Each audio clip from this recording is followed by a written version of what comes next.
No? Shoot, David. Shoot, right. Scene 2. Back at the barn. Yeah, here we Freddie, well, midway through recording your album, you broke your leg, didn't you? Oh yeah, that's right. That couldn't have helped. No, it didn't actually, but yeah, it was a real godsend, wasn't it? How has this affected your stage performance? Well, I was very worried at first because it was quite a nasty blow, and it happened in the middle of recording this solo project again, and I was sort of I had a plaster from my my thigh to the ankle, and it did. I was wondering. So I know, yeah, it stopped me doing a lot of things, but you know, there was I was quite worried because I actually thought, because I remember I was always sort of joking about the fact that the only way I was going to end my career was when they sort of had my legs in bandages, and I was going to come up in a wheelchair and do it. And I actually thought, my God, it might happen, because it was a very nasty blow, and I thought I'd never. And it took a while, and my this was about 3 months ago, and then there was a big European tour coming up, and I thought, my God, I'm not going to be able to sort of do my you know, my gymnastics. And even to this day, I haven't sort of really, well, I have recovered, but it's just that I can't sort of dance, I'm not a fleeting gazelle anymore. And it's just, I was a bit worried. And there was one point in the European tour where it actually sort of went again, you know, and I had to be, it was very theatre bar at that time, I remember. I had to be sort of carried off in the middle of the show because I actually twisted my knee again, and I just couldn't get up. And they thought it was part of the show, and there's me sort of writhing on the floor with pain, and they thought it was the end of a song, and then a bodyguard had to come and pick me up. But since then it's been okay, and it's just one of those things, you know, and I will go to these sort of dives and get into these fist fights, but I'm not just a normal human being, you know. Most people will go to I don't know, charity balls, and I just go to these local, and it actually happened in Munich, and I don't know, it was just like one of those John Wayne movies, you know. Everybody was, it all started with a little scuffle, and all sort of, everybody was sort of getting into it, and somebody just kicked me, basically. You know. I'd love to say that it was a big Cecil B. DeMille production, but somebody just sort of kicked me very innocently, and I'd have him killed, by the way, if I find the find the cunt. but anyway, it's sort of it's weakened my knee in the process, but now I'm okay. Now I'm back to normal, and for a minute I actually had you know, reservations of whether I could actually, because my legs are everything, you know. I'm sure. Yes, and it's like, anyway, well, what's her name? It's like, I feel like Angie Dickinson. I mean, she insured her legs for about, I don't know, $1 million or something, you know. I don't know, my legs are not worth... Are you insured? Not at all. Not I even, don't know. Not even your legs? No. Who'd want to? Not even myself. No, but they keep me up on my feet. Good. So you really joined in the true spirit of Munich? Yes, I mean, I just sort of, they have, it's like Rio. I mean, they were, it's a pity that when I went to Rio just recently, I missed the carnival type thing. But they have Fasching over here, so I had, I got into that, and my God, they do know how to boogie. So I mean, they just, you know what I mean, they just don't stop. So I was upside down for days, but they didn't tell me that the Fasching comes to an end on Shrove Tuesday. I'd already burnt myself out about a few days before. So, but anyway, you know, life is... I live life to the full. Well, every day is Fasching for me. I won't touch your knee anymore. It just keeps going there. Do you think from your stay in Munich... I've learned a lot? Well, you can answer that, but no. I wondered if there was likely to be some song which will come out of your stay in Munich. Well, most of the songs I've written have been written in Munich, but I mean, If you mean in terms of the Bavarian dialect, no, no. All I know is all the swear words like "bleder Hund" and "bleder auf," and "lick my mash." That means lick my ass. Yes, well, we better move on. And Scheiße and Dummkopf and all that. That's all I've learned. So I mean, I don't really speak German. You seem to do very well. I'm sure you get by. Freddie, what would you say has been the highlight of your career with the group? Oh dear. I don't know. Is there something that stands out that you aim No, actually, for? I think to be serious for a minute. Yes.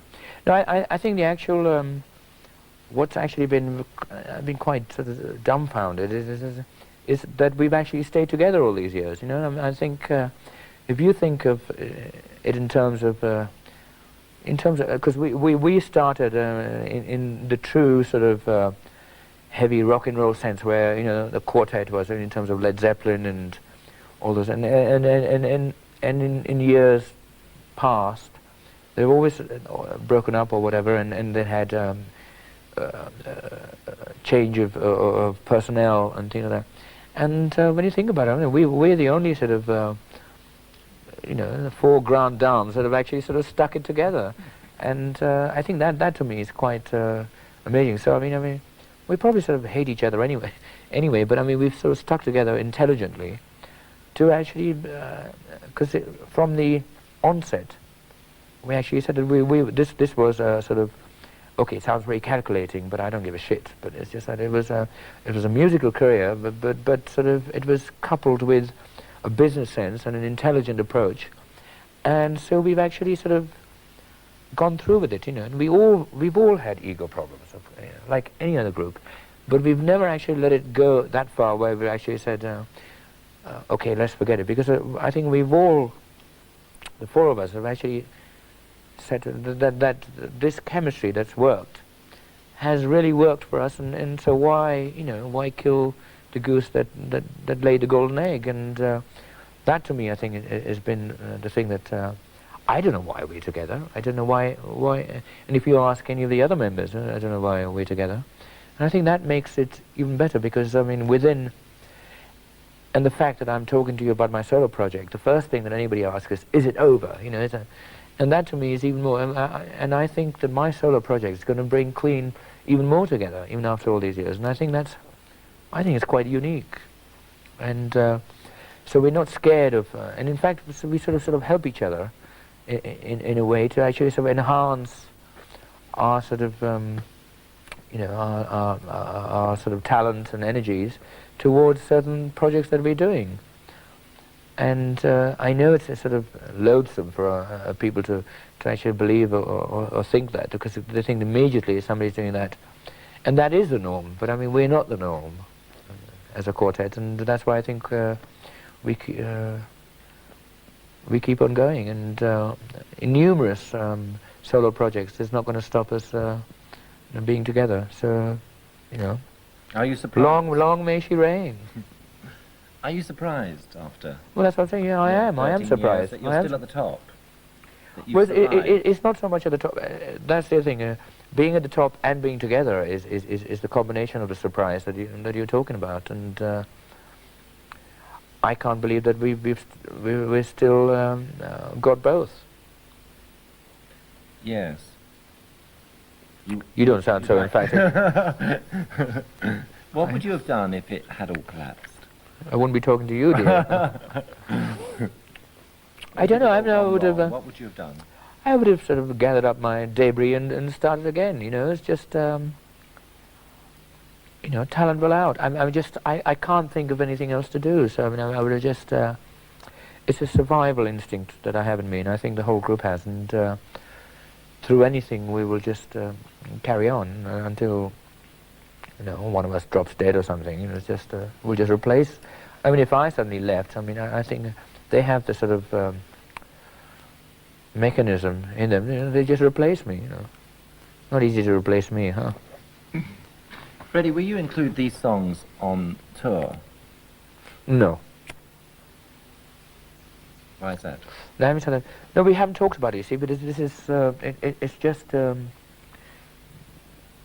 it's my first solo project, and it hasn't really got off the ground. I mean, you know, I know it will. And we haven't really talked about it. I think it's something that I want to do myself, and it's got, I don't want to sort of burden the others with it, you know. It's like Roger did his solo project, and then it's something that you just do on the side and then you come back. Because there's so much to do with Queen anyway, that I don't think this has anything to do with Queen, or has any time. We don't have time to do that. I mean, in terms of Queen, we're going to sort of come up with another new Queen album, so we're going to do that. And I don't have that much time. This solo project is going to be done, and then it's out the way, and I'll be back with Queen, and then out comes another solo project. So. But if these songs become hit records, which is most likely it depends. on the album, yes, the it's a good. public It's very. may want to hear them It's on a very stage. good. It's a very good question, and I think it depends on the policy of the band to whether to include them as a, because that's my solo thing, and when people pay their money to come and see Queen or whatever, they haven't come to see just me doing my solo project, because they don't want to suddenly become backing musicians for me. I mean, they want to be Queen, and I think that's quite right. So at the moment we haven't talked about it, and we have enough songs to last for days. You know, it doesn't matter. They don't have to do my my solo stuff, and I'm quite prepared to just leave it at making a good album and making very strong videos to go along with it, and that's about it. You know, that's all they get. There must be times when you do need to turn to someone and speak to someone about personal problems, or Yeah, no, I have lots. A very important decision, perhaps, in your life. True, I have. Who's that one person you would turn to? I have a lot of mirrors. I don't. Actually, it's just. I don't know. I'm very sort of skin of a rhinoceros. You know. I just. I don't know. I don't have that many people to turn to. And the only one, if you're talking about it, is Mary, who's long. She's been a girlfriend of mine for a long time, and even though we're not together right now, just I sort of refer to her a lot, and she's about the only friend I would say I can refer to, and she sort of because I don't like. I mean, I have a lot of friends, or so-called friends, you know, in what are they called? Inverted commas. Acquaintances or friends. No, in inverted commas. Right. But I mean, I just don't. They could sort of come and go. But I mean, like a real true friend for me has to be, has to be very strong and put up with me. And I think Mary's gone through just about everything, and so I can actually, she has the depth and the quality to actually sort of adapt to me and talk to me about very serious things, and she's about the only person I can think about. Otherwise, I just I fend for myself, and I cross my hurdles in my own way. But I know you've been a very generous friend to a number of people. I know I buy a lot of shitty things for a lot of people. Most of the times I get them back a few years later. So have you become somewhat disillusioned with mankind? That's very heavy, isn't it, or David? womankind? No, not really. No, it's just.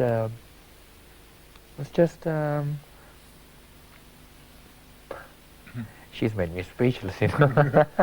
Well, Rudolf Nureyev said that he didn't like having. Well, he has a pink house. He's lucky. He said that he worked hard because it was the only thing that didn't let him down. He found people did. Is that your attitude? Did you actually say that? Yes. In Russian? No, to me. In English. In English. I don't speak Russian. That's very good. Yeah. Is That's that true. your That's attitude? true to a sense. That's true to a sense. Sometimes you hide behind your work in the end. You know, that's the only thing you got.